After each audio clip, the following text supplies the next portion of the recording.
This is Dave Kroll from Imagine That. I have Jack Kloeber from Kromite here with me today talking about soft skills and the success of a simulation project.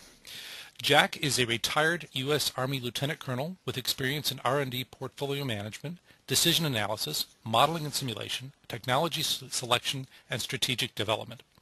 Jack taught mathematics at West Point for 3 years and graduate-level decision analysis, system simulation, and technology selection for 6 years at the Air Force Institute of Technology. His work has supported decisions for various Superfund sites within the Department of Energy and many technology organizations within the Departments of Army, Air Force, and Navy. Jack was the head of portfolio management at Bristol Myers Squibb, and more recently, head of portfolio management for J&J Pharma Services, where he coordinated the portfolio management efforts across multiple R&D and marketing operating companies. Jack was a senior partner at Kromite for 5 years and is now principal. He received his PhD in economic decision analysis from Georgia Institute of Technology and master's in industrial engineering from Lehigh University. Jack is a board member and fellow of the Society of Decision Professionals, a member of the Decision Analysis Society, and a 20-year member of the Institute of Operations Research and Management Science. That's Informs. So Jack, I'll turn it over to you, and thank you very much again. Well, thank you, Dave, and thank you everyone for attending today. And as Dave said, please ask questions, and I think Dave's going to be tracking all the questions and either answering them directly to you or asking me. I'm breaking in, and you're certainly welcome to slow me down or stop me so I can answer your questions. All right, well today I'd just like to talk a bit about the meshing of two things that are near and dear to my heart, which is simulation and soft skills, and how the soft skills part has either helped or hurt.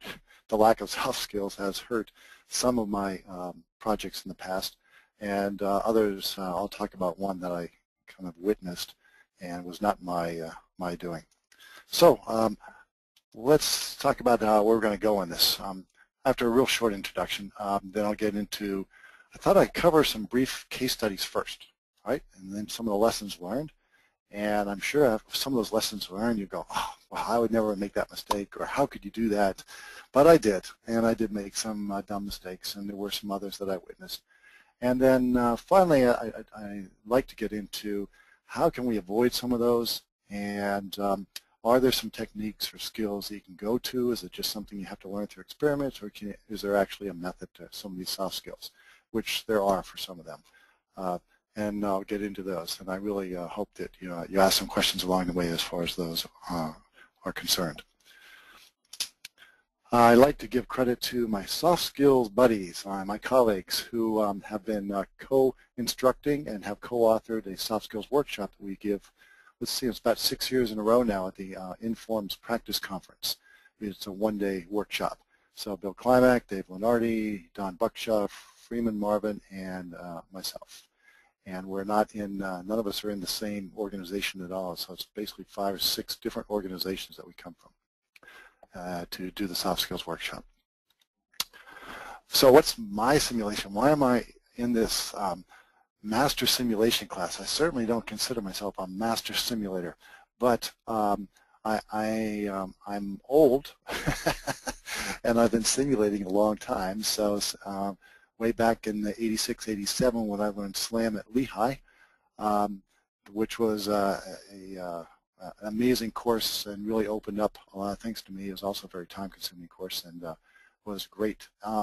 Since then, I've really figured out that simulation is just a very powerful tool, should be used and can be used for a lot of different modeling, decision problems, selection problems, insight into real-world systems. So some of the other projects that I had, I'm just listing some of them here, or experiences on Stella or I Think, where we modeled a little pocket mouse that was endangered, and on the 29 Palms at that time a Marine Air Base where it was in the impact area. It was kind of neat, and they found out that the pocket mouse actually enjoyed being in the impact area, and any efforts to kind of move it actually hurt the livelihood of the pocket mouse.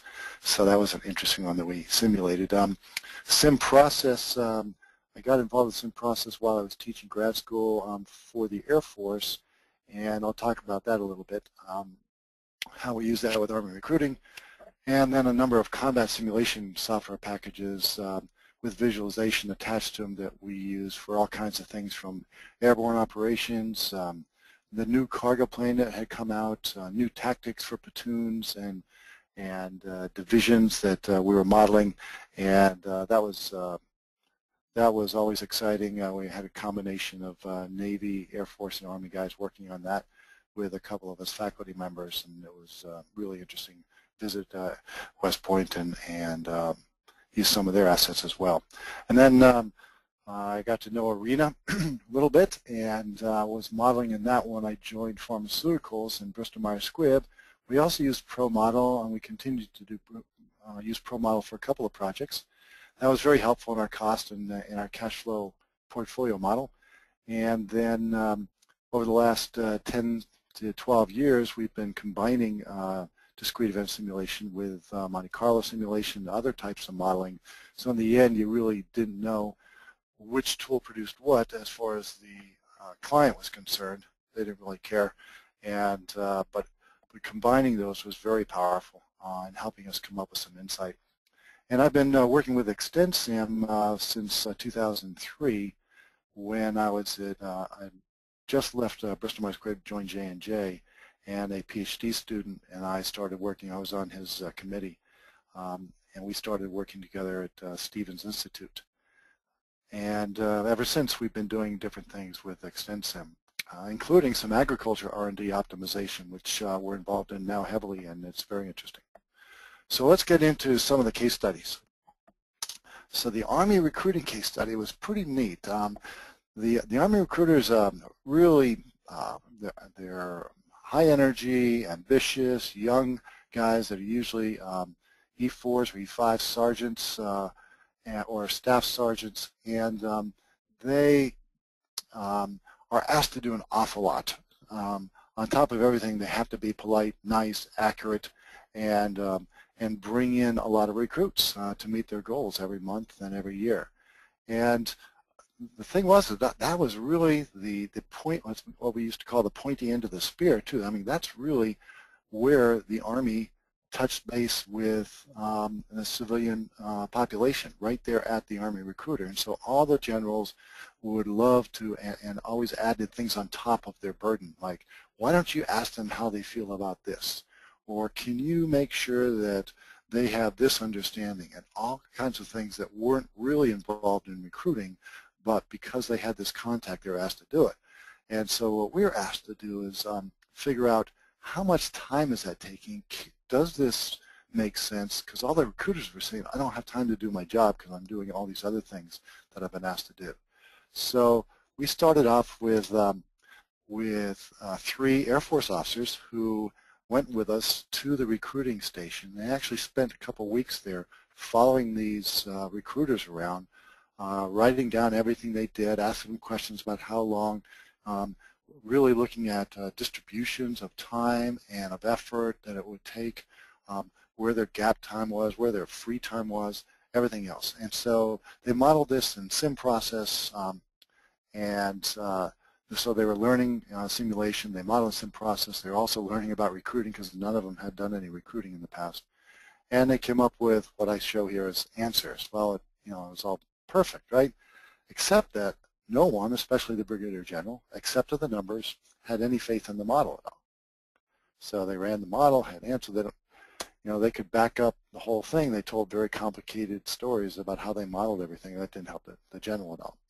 So the solution to the problem with the solution ended up being using animation. Now, animation's been around for a long time, but I have found that a lot of people that are really good at doing simulation tend not to use animation, that slows it down, that it is just for show, it's just for glitz, whatever, and they're real simulators.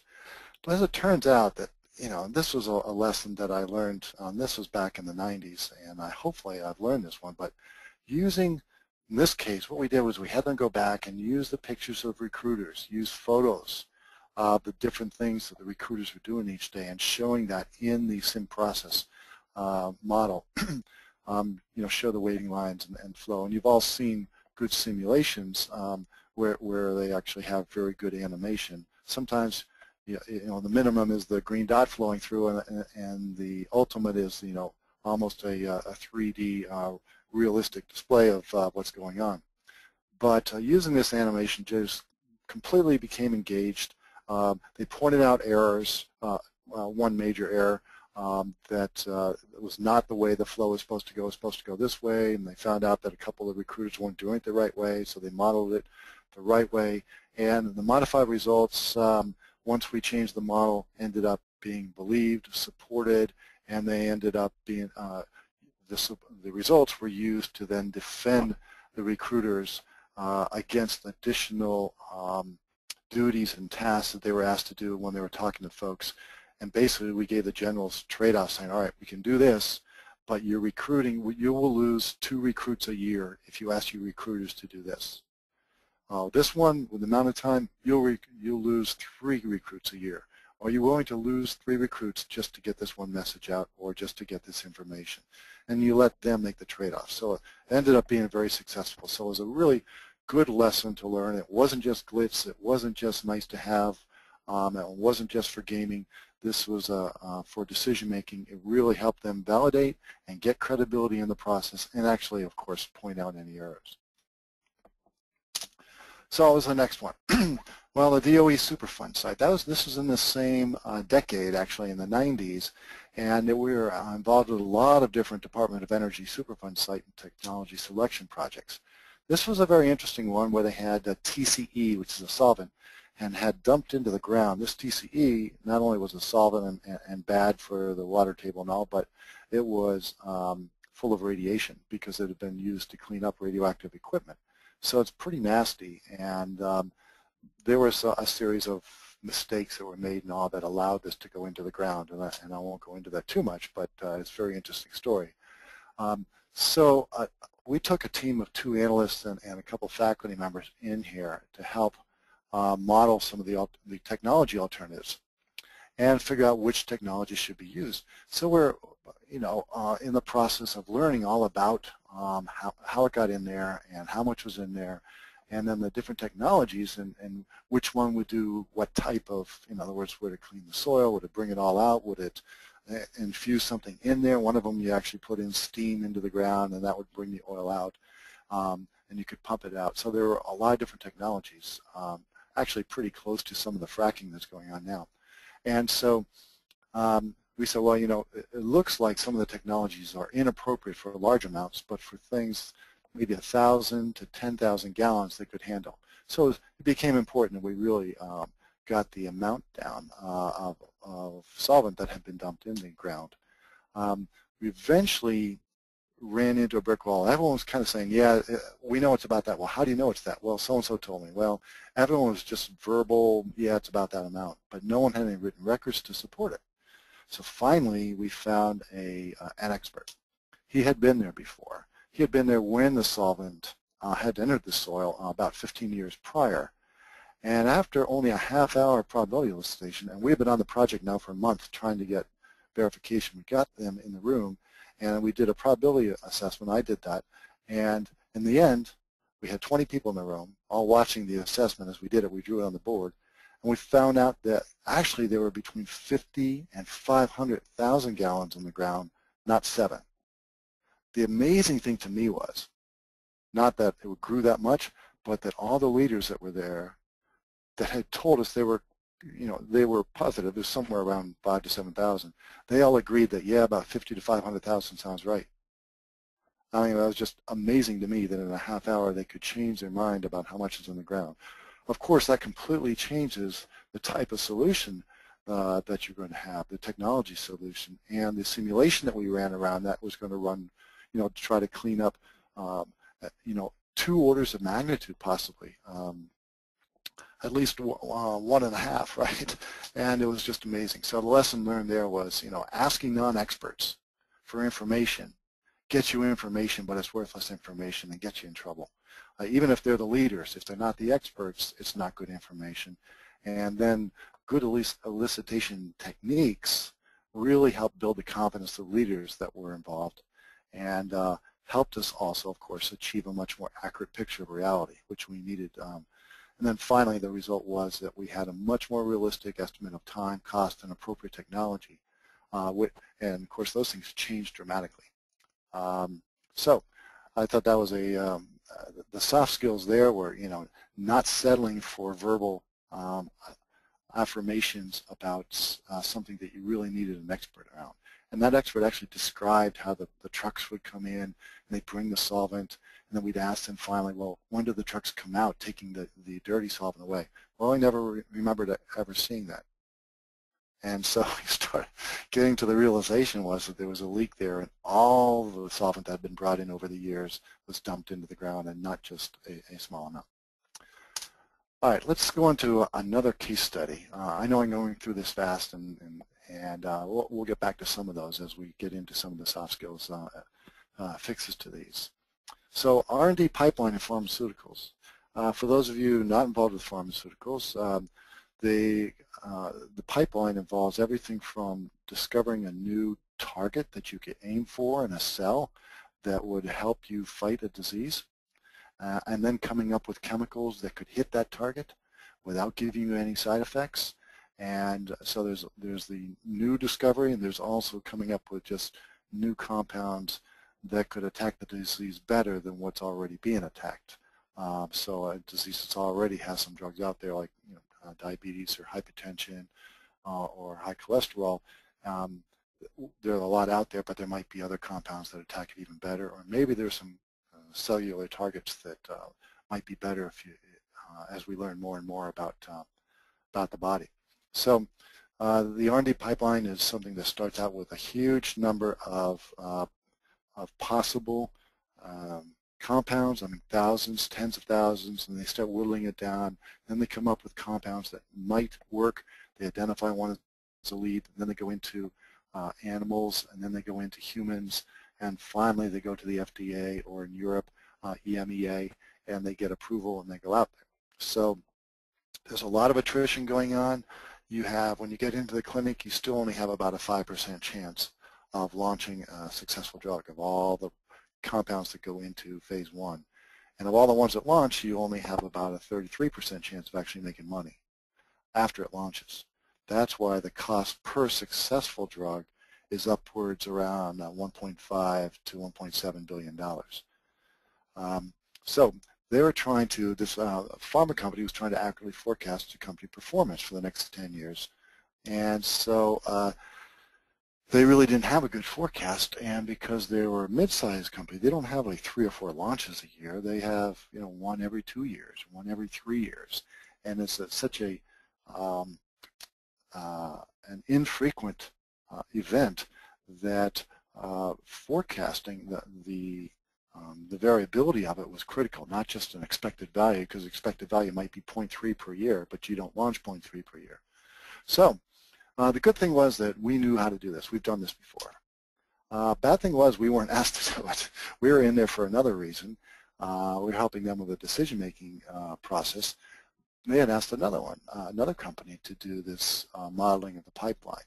So we were at the out briefing, and they had built a very sophisticated Excel model to take care of some of this attrition. As you know, Excel, it's tough to build kind of time-based Excel models. It's possible, but it's tough, and it's really not, doesn't lend itself towards that. So they had to do some workarounds. They had a lot of simplifying assumptions, and in the end, they briefed the results, and some of them were counterintuitive. So as I say here, the VP, who I know quite well because he was also our main POC. POC stands for point of contact in the client organization, said, well, this is really surprising, but my gut tells me, we're never going to have that many successful launches in 2020, and we've done some analysis. I can't believe we're that far off. And the response was, well, that's why you hired us. It's right.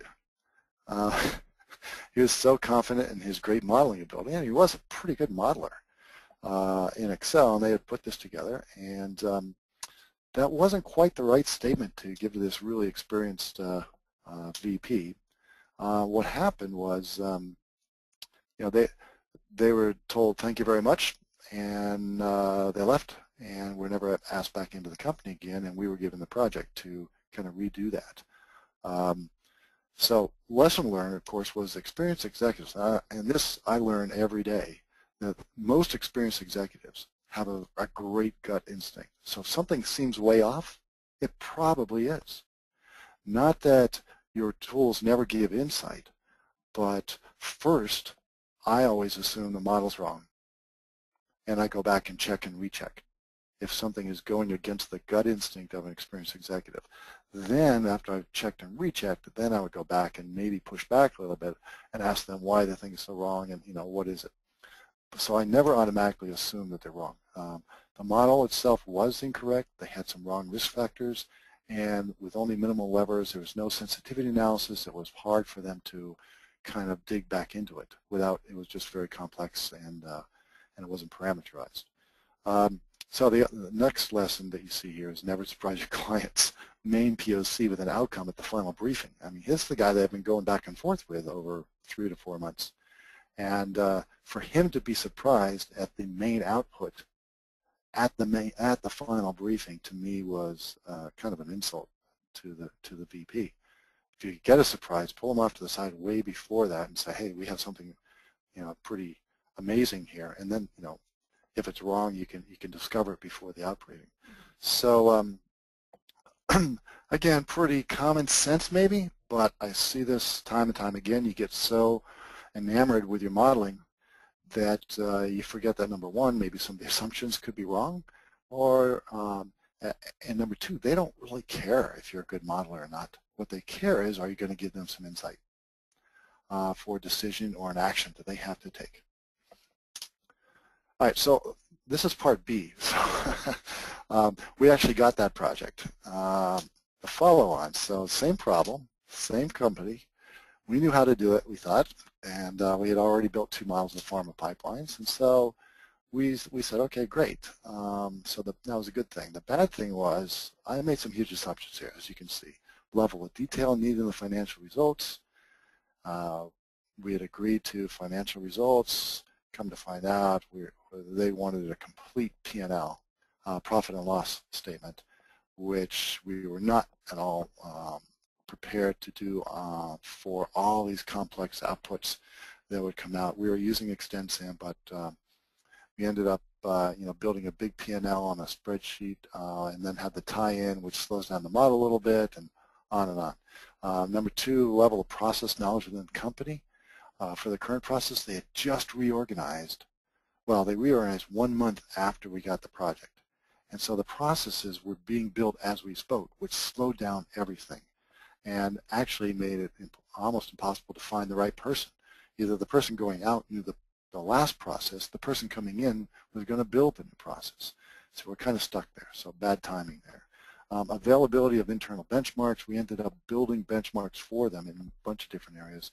Complexity of the reality that they desired was not written in the scope, and actually it wasn't addressed well enough by me in the scope. And so I assumed complexity was about the level greater than what we had seen in the failed project, but about the level that we had done for other pharma companies. And finally, we assumed that they promised us they'd have an analyst that we could talk to in the company and that would take over from us. They ended up never hiring anyone, and we ended up talking to the VP the whole time. I mean, it's just a different dynamic. You don't want to talk about all the geeky simulation assumptions and formulas and everything with a senior VP who has a ton of stuff going on. So that was a poor part of the project as well. So the result was, I mean, it was, I think, quite an amazing model, but it was way too complex, I think, for what they needed it for. And we probably used the wrong methodology in constructing the model. We did too much of the visual modeling, and we should have done more in the coding within the blocks themselves rather than doing everything visual. As we had done the visual emphasis for the other pharma companies, so that's what we did. After we discovered we were wrong, it was really, well into the project, and we decided to continue on that way. Well, that increased the runtime.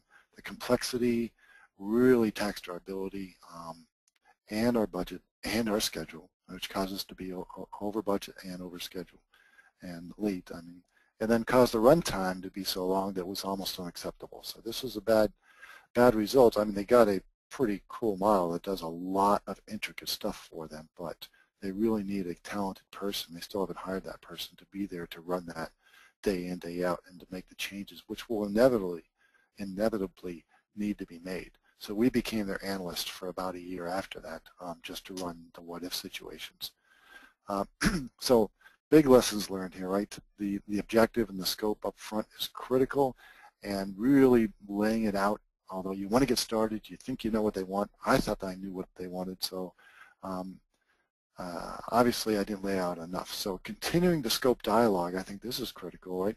It's just as important, so that as they ask for things, even if they're willing to pay for them, pointing out the trade-offs to the complexity of the model itself, explaining it, showing it, validating it, of course building it, but then the runtime implications as well. Depending on what they want to use it for. If they want to use it for quick turnaround and you have a 4-hour runtime, that may not happen. And if they have, 400 different scenarios they want to run, you're running up against some tough runtime decisions there. So we ended up developing benchmarks for the company in a lot of different areas so that we could put the right benchmarks into our model, which helped them a lot, wasn't written into our scope of work. And then always allow more time when you're modeling a company process that doesn't yet exist. Maybe it did exist or it will exist, and so you're basically helping them, which is great, but it's not the same as sitting down with a company that has the process and they just possibly want to know how to do it faster or how to do it better or something, and you can sit down with the expert and just model it. So again, probably a lot of you run up against some of these, or if not all of them. Here was an example of some of the output that we were giving them at the end. So we were actually able to model the marketed products that were already out there using a fairly simple forecasting tool. It wasn't a discrete event simulation at all. The current pipeline we put in agonizing detail, and every time there was a slight change in their current pipeline, a new phase was reached or something, we'd have to update that. That was the biggest pain probably. And then finally the future pipeline, which had all the benchmarks needed for the time and the risk and everything from discovery all the way through the 8 or 9 different phases until it launches, and then what therapeutic area, what disease, and then what kind of revenues it's going to achieve. And then we were able to put an 80% confidence interval around that future pipeline combined with the current and the marketed products so that they could see not just yes or no, we're reaching our goals, but what's the probability of reaching the goal. So, and they have this capability now. So I think we gave them a very both strategic and tactical model which gives them the uncertainty to help them with some insight into if they change their in-licensing practice or they change the size of the footprint of their R&D organization, things like that. What is that going to do? They can actually see that now in their what-if situations and build towards what they want and maybe change some of their deal terms or change some of their ambitions. So in the end, strategically, I think the project was a success for them. Again, it was for us. It was a the margin just wasn't quite there. But it was a great experience. Learned an awful lot, but also some lessons learned. So I just went through very fast, 4 really different lessons learned and types of projects that we've been doing over the years. We're now deeply involved with both medical devices, pharmaceuticals, and agriculture, and we're modeling R&D and optimizing within their R&D and their portfolio operations. And it's quite challenging, and we've learned, like I said, a lot of lessons. But I thought for the next few minutes I'd go over some of the soft skill lessons. I've already talked about not getting the company's objectives right, lack of communicating the process, and then continuing the communication through the project, not having frequent enough in-project demonstrations. That was certainly the one for the company that we took over from. They ended up, just delivering something that surprised them, and they hadn't had the in-progress reviews. Paying too little attention to simplicity versus realism trade-offs. Sometimes you want that realism to be built in, and sometimes the trade-off is not worth it, whether it's runtime, complexity, the ability to track it, the ability to animate it. Talk to the right expert, and then inattention to the user's ability and eventual use of the model was one mistake we made. And so right now that one pharma company has a senior VP that has tried to use it and tries to use it sometimes, often calls us up, but are you building your model for a president or a senior VP to use, or are you building it for an analyst to support the company? And we were focusing on that analyst and not having the VP being the major user. So a couple of tools. Here's a tool that I love and I use all the time. Our company is a decision-oriented company, and so we're always trying to help people make better decisions, try to bring clarity. And so what do we here? We always start out with saying, all right, what are the decisions that need to be made? We work with a group, and then we go right up immediately, sometimes the same day or the same week, and go up to the decision maker or the key leader in the organization and say, this in this area right here, this is what we're going to work on. We think these are the strategic decisions we're asked to do. These are other important decisions, but they're downstream, they're later, they're lower level.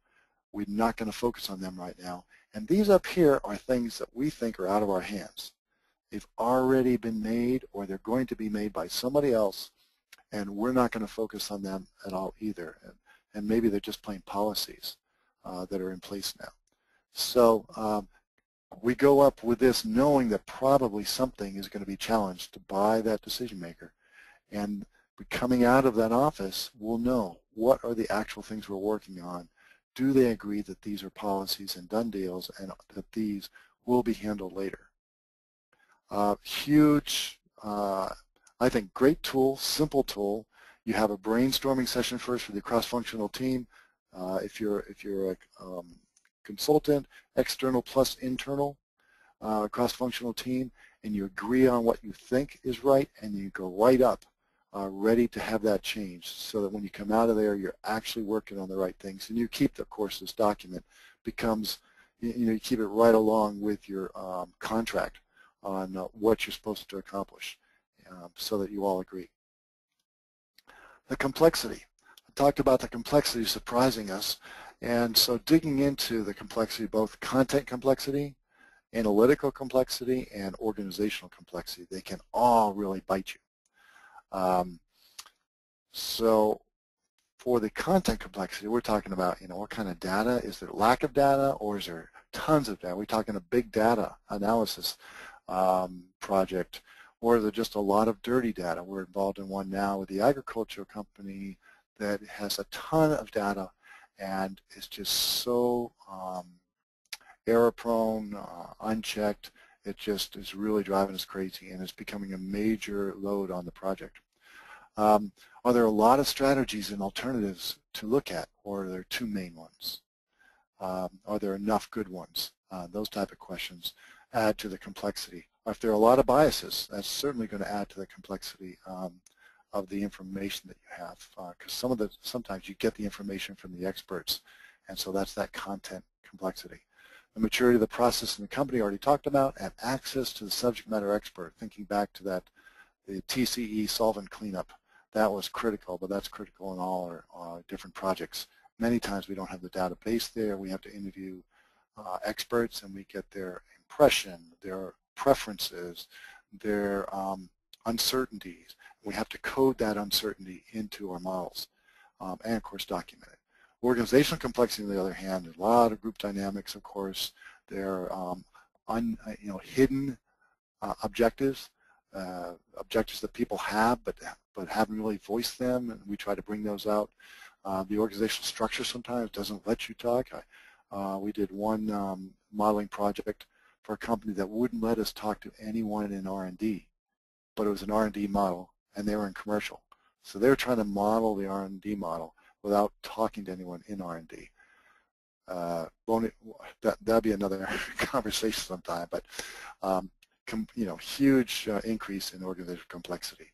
And then finally, the analytical complexity is simply sitting down and modeling the process, or are there tons of interdependent parameters, complex business dynamics. Another project we're on right now, we're interviewing the different experts, and the answer continues to be, whenever we ask a question, they say, well, it depends. And that is really driving us crazy, because to them that's fine. To us, it depends means a whole bunch of different possible directions to go coming out of that one process into other processes. And if you get that answer many times, you go crazy. So it's forcing them out of the it depends mode to, well, it really should go like this. And what we're trying to model is what we should be doing, or something like some way of simplifying some of that. So there are methods of dealing with organizational complexity. A good communication plan will help a lot. Including a lot of people at the right time helps a lot, so they don't feel left out, but you also don't slow down the process due to due to too much communication, and bringing in non-experts into expert discussions, things like that, which will really slow down the process and cloud the waters and sometimes hurt feelings. So we really want to identify stakeholders from the beginning. We have a stakeholder plan here where I've used this a number of times. It really helps. Kind of a matrix here where you can either have a voice, where they have a low influence for a succession of decision, and but its impact is high, right? And here we have low in both areas, so you just want to keep them informed, because they don't have big influence and there's not a big impact on them, but they need to be aware. And all the way up here to, these are the guys that have huge influence and for success, and also have a big impact on them. So if you draw up a matrix like this and start listing your stakeholders out, category, and then the level of access, scheduling, organization, and management, you start getting an idea that, oh, some of these, they're really important, but we don't have any way of scheduling those. It's impossible to get on their schedule. Or what's the access we can get to them? Oh, it's only in May. Any other time they're not available at all. Or what part of the organization do they belong in? You find out some guys are in the same organization and never talk. On and on. So a matrix like this, once you've done this type of analysis on your key stakeholders and then bouncing that off of your internal project team, helps a lot. So you can avoid some of the mistakes. We've also, in taking care of some of the complexity, we draw an influence diagram showing what are the key influences on the value that we're trying to model, and what are the key decisions. An influence diagram sometimes is used to develop a decision tree. Once you have agreement on this, then you can also reach agreement on who the experts are, from what organization, do we have buy-in, when are we going to get that, when is the information coming, and who are the experts we can talk to about the process. So I actually go in with software called DPL, Decision Programming Language. It's great for interactive modeling with these different shapes, and you can actually go in and make great comments and everything inside each of the shapes, but then in a second turn it into with a little bit of effort, turn it into an operational calculating model as well. Structured dialogue process, really helpful to keep that. Remember we talked about keeping that information flow during the project. So in the beginning, really exploring the problem together. Sit down with her. Don't take the first statement at face value. Oh yeah, we have 7,000 gallons in the ground. Where's the paperwork? Great, I believe you, but where's the paperwork? Who's the expert we can talk to? Why is that person the expert? Do you believe in that expert? We almost never use an expert that's not first vetted by our decision maker, because if we use an expert that the decision maker does not believe in, then our whole analysis becomes suspect. Not that it's wrong, it's just that they don't have the credibility in it. So if we use the ones that they recommend, and then we vet them as well, if we have questions on them, we go back, but We always try to use the ones suggested by the decision maker. Making the client your champion, of course, you want them to be a hero, right? You want them to get the insight from your modeling and from your analysis. And so they're the ones that are going to get the funding. They're going to help manage expectations, give you the access to the experts. So really, really using this process to make yourself necessary and important to the decision maker for this project. Here is a process. Some people call it the snake diagram. SDG first came up with this back in the 80s. They called it their dialogue decision process. And this is a great, we use this for any decision analysis projects, but also key modeling projects as well. It just shows you that, the framing, you want to go back and forth with the framing from the project team to the steering committee. So the steering committee recognizes the situation, all right, and then they give a project to the project team or former project team. When they assess the situation, shoot back with what they think the frame should be and their assessment of the situation. The steering committee, again, this doesn't have to be an onerous 6-month to a year process. This could be very fast, going from back and forth with these guys. If you have alternatives, do we have the right alternatives? Now maybe the steering committee has some alternatives they suggest, but you may want to develop some hybrid alternatives or better alternatives. Shoot them up, make sure. But before you spend too much time evaluating those alternatives in your model or modeling some very complex situations, you want to make sure they approve that these are good alternatives that you're going for. That could be as simple as an email or a very lengthy, 20-person meeting. But I've seen both work depending on the level of the decision. Also on the evaluating and recommending, before you're done, you want to have that back and forth with the steering committee, and finally both the implementing, right? So this is one way that I've seen work very well with key decisions and with key modeling efforts if you have this approach. The interviewing. So interviewing is pretty important. I'll get all these up here. This is in our soft skills workshop. We teach going through these 6 steps. Of course, establishing rapport. I gave one example of the interviewing, which was of the number of gallons in the ground from that expert, and that was a information elicitation. Wasn't his preferences that we were interviewing. It was more the information that we couldn't get anywhere else except from him. And it wasn't a point estimate, it was more of a distribution that we were after. What's the uncertainty, and then we could build an expected value from that. And that'll happen a lot of times. You want to know the uncertainty around it and what's driving the uncertainty. But to do that, you need to kind of follow this process of getting the rapport going, motivating them, explain the project, why it's so important, then structuring the interview, where we really get intense in the middle, and then we kind of back off a little bit at the end after we've done the real hard eliciting of information and encoding it, saying, all right, let's go back again. Did we rush you? Did we make any mistakes? Did you forget to bring something up? We can correct anything you just said. So let's go back and review it. Or if you want to, we'll talk to you tomorrow after you've had a time to think about it. So this method can be within an hour or it can be over a week where you do this type of a process. But without the process, you can get an answer from folks very quickly. Even if they're the experts, they'll give you a point estimate, you run with it. You have no idea how uncertain they are about it, what's driving the uncertainty, how old is the information, all that. So you really need a good interview process to go through to get your expert-driven information, not talking about database, but expert-driven.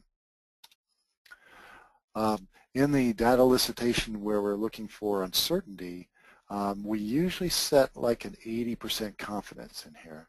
And we ask questions about, we try to get them used to a kind of a 10% chance versus 90% chance. So if there's only a 10% chance of it being lower than X, what would the X be? Do you understand what 10% means? Kind of take them through that with either cards or flipping a coin or all kinds of different ways that we have of kind of framing it up so it's a 10% chance possibility, and then you have you compare that 10% artificial possibility with what we're talking about now. Maybe it's thousands of gallons in the ground, and we start looking at numbers and asking them which would they take, the 10% chance bet or the bet that this number that is actually lower than this number. And if they always pick, oh no, the chance is lower than this number, that means it's greater than 10%. So you keep moving it one way or the other. So we can start establishing,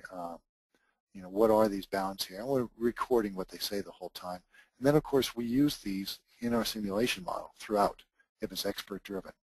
And we have the documentation to back up the elicitation if we don't have historical data, or if the historical data is not usable because it doesn't relate to the new process that we're doing.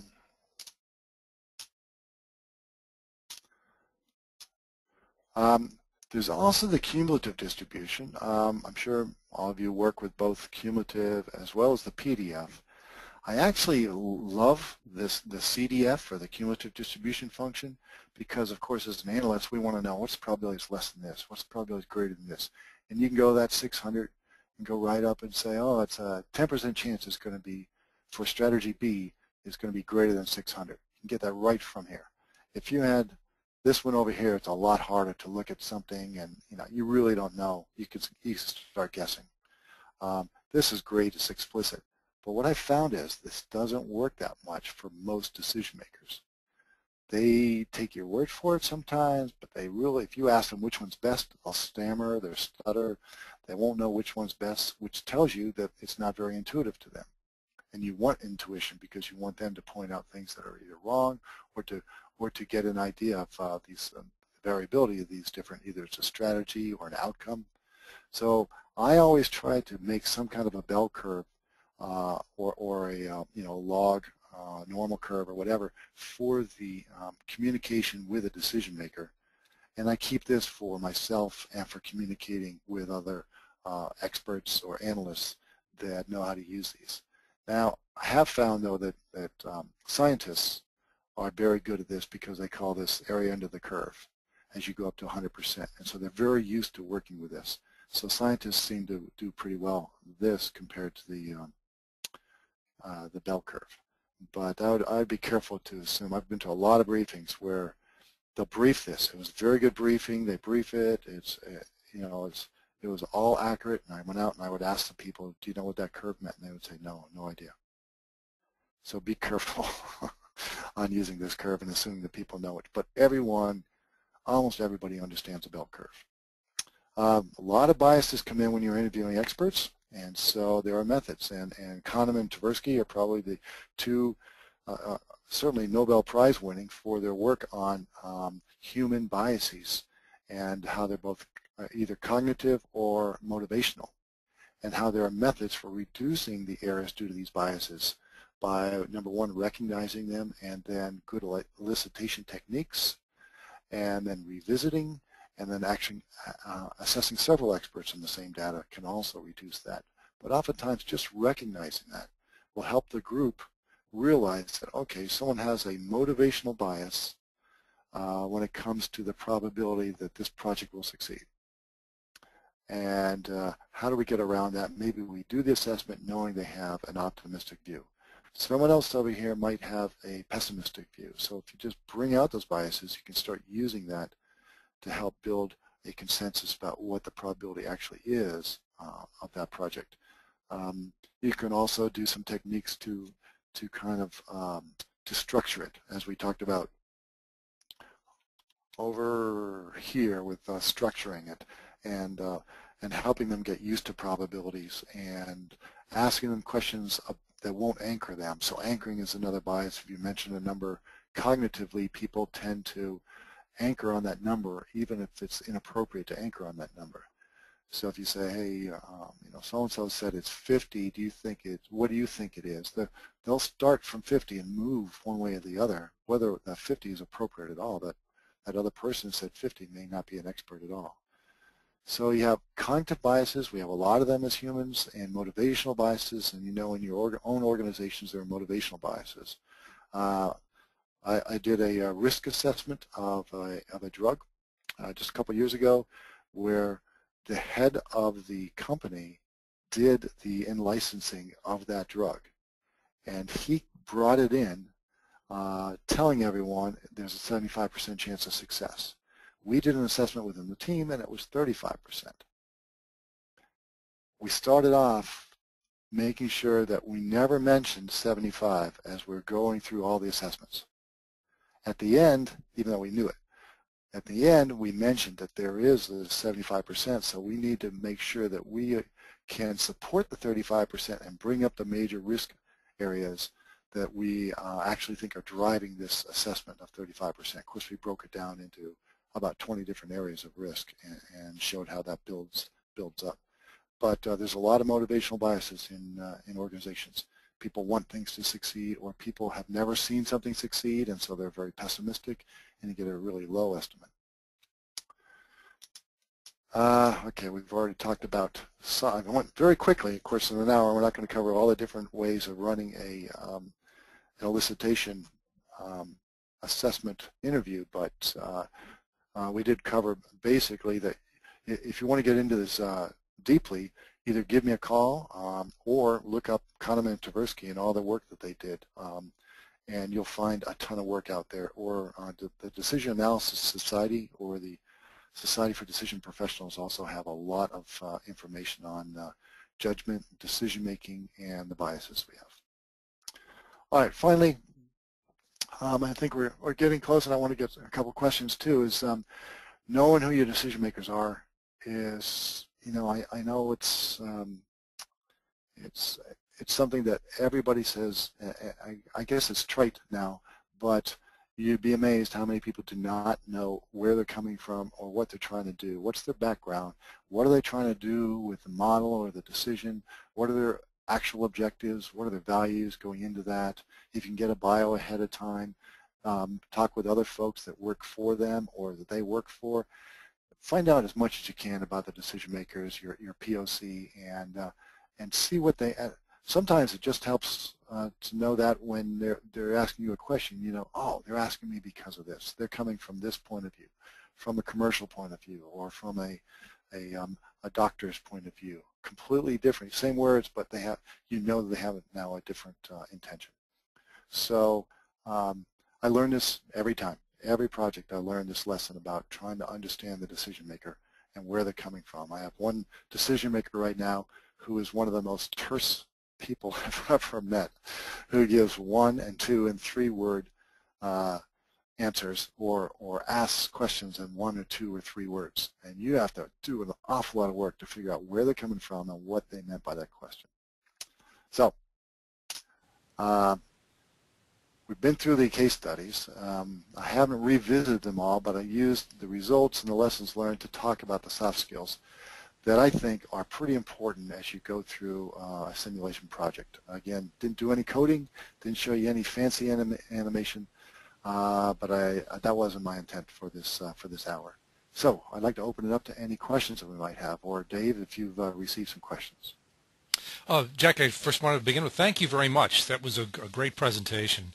I do have, and I see many of the things you talk about are themes that we see here, particularly in terms of the model scoping and that sort of thing. There is one question that came up rather early on. Dan Houston has asked, what was the recruiting study published, and if so, can we get a citation for that? Yes, the recruiting study was published. It was back in '95, I believe. I have to get the citation for that. I can't show it on here right now. But if I can get a name or number, or I can give my, let's see now, is it up here? My email, it's not on here at all. My email is jkloeber at kromite.com. So it's a pretty simple email, because I think on the invitation you have my name. So if you can email me, I'll email you back the citation. Yeah, here's another question, which is how to deal with subject experts who view the modeling proposal as a slur on their professional expertise. That's a good question. They view the modeling proposal. In as a other words, they know how to do it, and now we're going to model it despite the fact that they already know how to do it. Is that how you interpret that, Dave? That's how I would interpret it. Okay. Yeah, so that's a good one. I'm running into that right now, actually. There's some folks with 20, 30 years experience in a certain area in the agriculture. They're actually breeders, and they're some of the best in the world, and we're modeling the breeding process. And so what we do when we go in there is that we say, listen, we're not here to certainly to say anything about how you should do breeding. It's more about, and this is for agricultural crops breeding, it's more about making your job easier. And so if we can show them that the job would be easier by more consistent calculation, by faster lookups, and by doing what-if analysis for them, saving them maybe days or weeks of calculation time and doing turnaround time and re-looking up things which they have to do every time before they put their breeder plan together. If we can make that easier and faster for them and just as consistent, then it's just going to save them a lot of time and they'll be more accurate. And then, going from there, you can get their agreement to join you in the effort, and you learn a lot. And sometimes they'll be surprised by an answer that comes out, and they'll learn from that. But usually it's trying to find one of the, there are always a lot of benefits to doing a good simulation model, and you try to find the one that really relates to their job and that might help them in their job. I see a question here about POC. POC stands for point of contact. In the Army, everything turns into a three-letter word, a three-letter acronym. So POC is one of those, point of contact. And you can see the questions from Richard Pryor there. I'm not sure I understand them. That one is scope of this is modeling proposed changes to delivering patient care, hence moving into unknown territory and potential risk. And I'm sorry, I'm not quite sure how to interpret that. Maybe. So this is the pharma-oriented one, and the scope of this is modeling proposed changes to delivering patient care. This was not modeling changes to delivering patient care. This was more on the structure of the R&D organization and whether it's structured correctly, whether they had internal objectives and goals set correctly, if they were too ambitious or not ambitious enough, and what are the financial ramifications of missing some of those objectives, and should they do more in-licensing or not. So we weren't trying to do a more detailed modeling of patient care. Now I have been involved in a patient flow model, which is very interesting, where you can look at the different types of patient care and the progress of a disease, and how patients go through the different levels of a disease if they're not cured, and what that means as far as the treatment and the types of drugs that are available and when they would get there, and the volume of the flow. That's a different level of modeling. We weren't doing that in this one. We were modeling kind of typical pills being delivered, or IV or shots being delivered to the marketplace with kind of typical response, market share, pricing that was kind of typical with some uncertainty around it. So kind of market forecasting, but not changes to delivering patient care. Another question here is, I find that most Six Sigma teams are not using process simulation. Do you know why? Well, my thought is, I mean, I agree with you. I don't think they are. I think that we have, I'm gonna tick somebody off here, I'm sure. I think that we have gone a little overboard in some companies with Six Sigma, and we're bringing people in, or we even have leaders of Six Sigma sometimes that aren't familiar with good simulation. Maybe have seen it, but really aren't simulation experts or know the power of simulation. And I think that's why I see a real dearth of simulation expertise in a lot of companies. I can't tell you how many pharma companies are out there that have never built a discrete event simulation of their R&D organization. And it's such a complex, uncertain situation and they're constantly changing the structure and hoping that the change is the right change without a discrete event simulation to model it. I'm amazed. And I'm sure the pharma industry is not the only industry like that. I am disappointed that Six Sigma doesn't use it more. I think it's a perfect tool for Six Sigma to look at control of they can model the current as is and then the future to be, and really look at the advantages and the disadvantages and what process changes have to occur. So I'll stop there, but I'm sure I probably got somebody mad on that response. Another question is thank you for your presentation. I am into a project of biomass with Ministry of Agriculture, I assume. I'm really interested to know new and ongoing project of agriculture that I've done recently. So I think he's just, and you'll get Jack, you'll get a copy of these questions as well, so you can follow up with people individually. So if I can follow up with you, that'd be great. I really have not received a release to go into detail with the agricultural projects, but we're looking at traits and breeding, and also portfolio work. So portfolio could mean anything from a portfolio of varieties that you have within a crop of wheat or corn or rice or soybean, or it could mean a portfolio of crops and the effort you're putting in to develop new lines in each of the crops.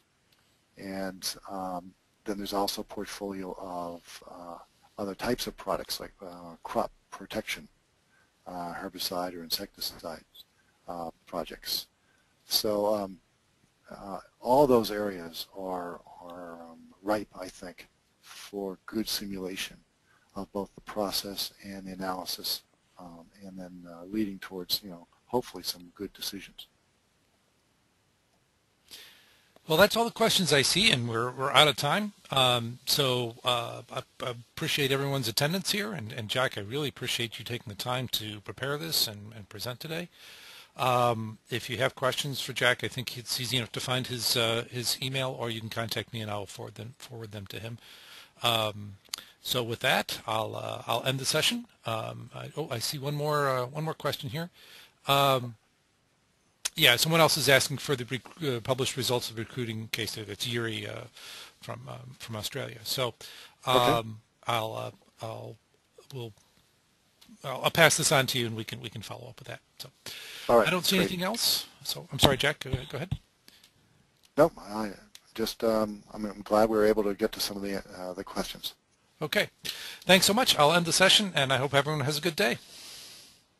All right, have a good day, everyone.